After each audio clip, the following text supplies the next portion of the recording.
Begitulah drama perebutan anak antara pedangdut Tisha Ernie dan Emmy, warga negara Korea Selatan, yang mengaku anaknya diambil oleh Tisha Ernie dan suaminya Aden Wong, seorang pengusaha Singapura yang tinggal di Jakarta. Perebutan anak itu terjadi di sebuah rumah sakit.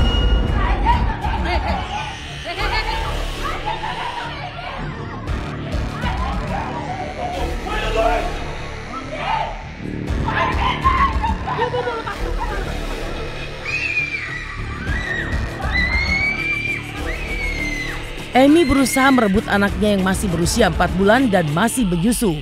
Anak tersebut diambil oleh suaminya beserta 3 orang anaknya yang lain setelah mengusir Emmy dari rumahnya. Emmy diusir karena adanya wanita lain yaitu Tisha Ernie, pedangdut asal Indonesia. Emmy mengaku sejak anaknya diambil oleh Aden Wong dan Tisha Ernie, dia tak dapat menyusui anaknya itu. Padahal sang anak masih membutuhkan ASI. I just received some information from Nexium. My husband is taking the kids from Surabaya airport to Johor Bahru, Malaysia by QZ392. Immigration, is there any way that you can stop them, or on the Malaysia side can hold them so that I can get back my kids? I don't know where he's taking the kids and hiding from me. Is there any way that anybody can help me, please?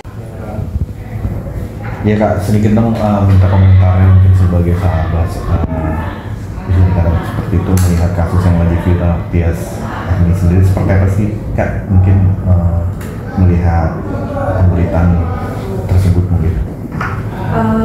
Ya namanya juga sebagai sahabat ya cukup kecewa dan juga terkejut dan kaget ya kalau sampai kejadiannya sampai se-viral ini, apalagi terkait dengan adanya penahanan sang baby dan memisahkan ibu dan anak ya. Dan sebagai sahabat ya miris sih, artinya tidak menyangka bahwa dia mampu melakukan perbuatan seperti itu ya. Kecewa pasti ada. Aku juga kan seorang wanita ya, sebagai sesama seorang wanita dan juga calon ibu, ketika aku punya bayi terus baru bayi itu menyusui terus dipisahkan dengan ibunya kan akan sangat marah sekali ya. Biarpun dia sabar, aku merasakan sangat kecewa yang mendalam atas perlakuan dia ya kepada sosok wanita WNA ini. Tapi kasih mungkin sebagai sahabat sedekat apa sih sama Tisha? Sebenarnya gini, beliau ini orangnya sangat tertutup ya, dan beliau ini sangat jarang sekali untuk mengungkapkan tentang pribadi dia. Jadi kalau aku sama dia itu hanya sekedar ketemu, kemudian ngobrol dan sebatas masalah pekerjaan.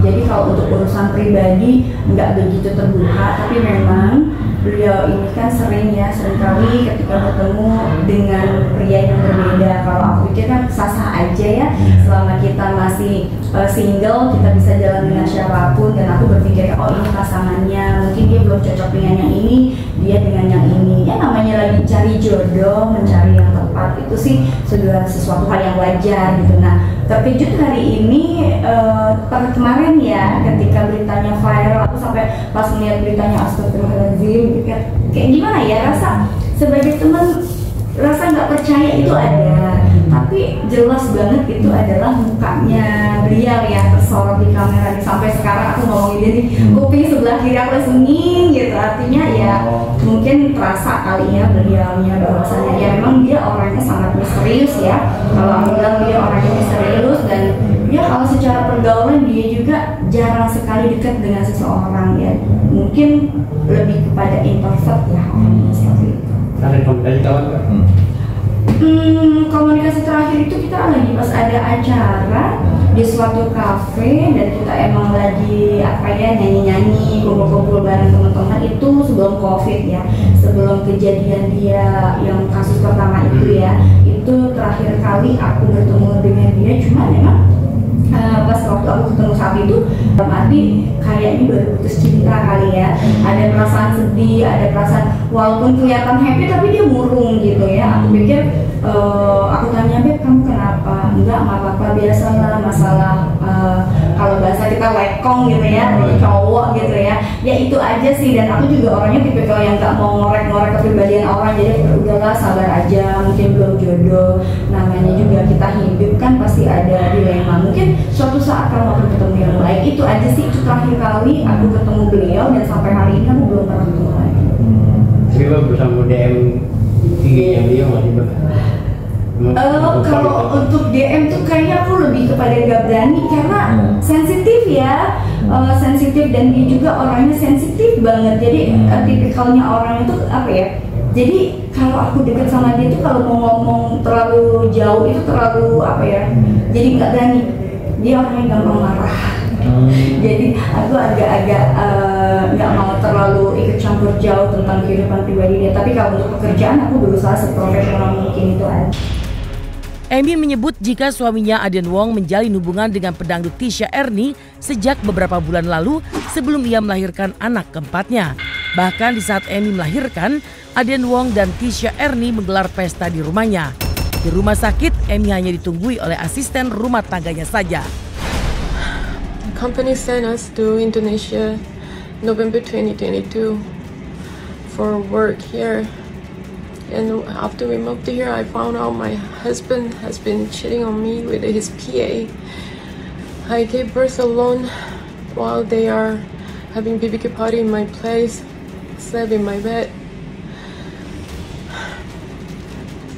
They kicked me out of a family home, took all our money, and first took my elder 3 kids.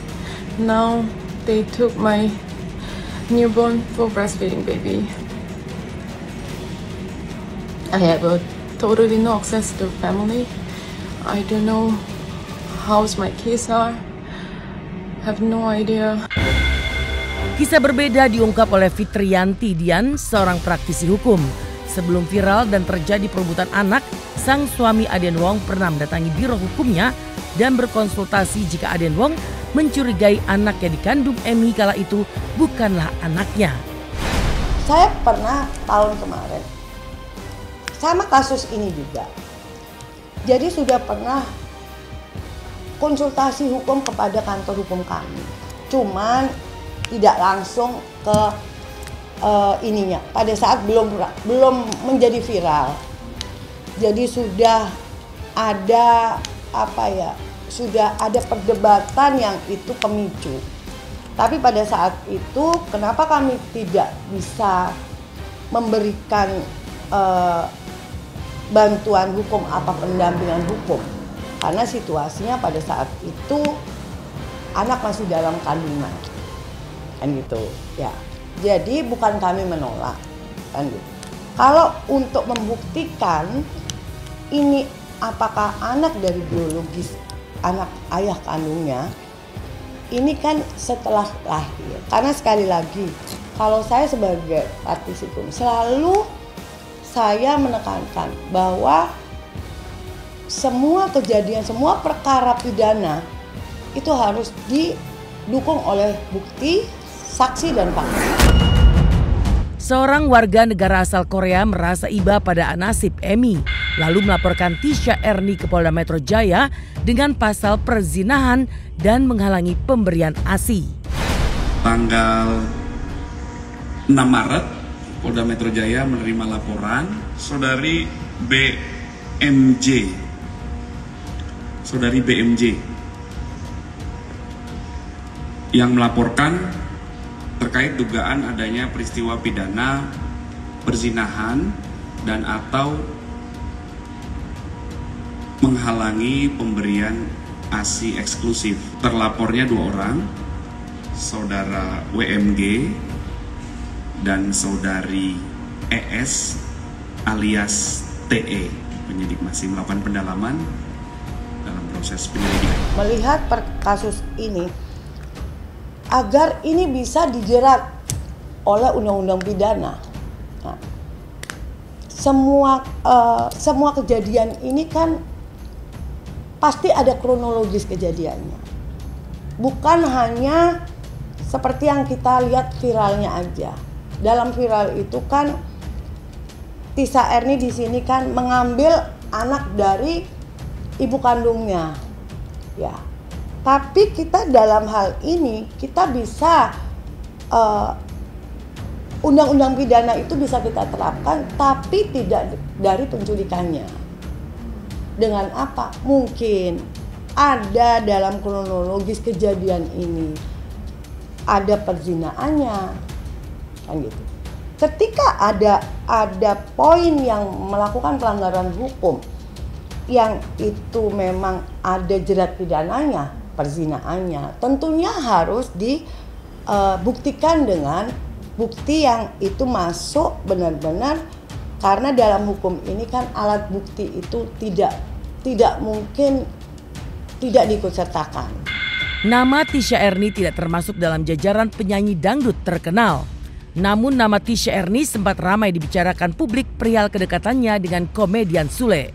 Namanya sempat disebut-sebut sebagai orang ketiga penyebab retaknya rumah tangga Natali dan Sule. Namun hal itu dibantahnya karena kedekatannya dengan Sule terjadi sebelum Sule menikah dengan Natalie Holzer.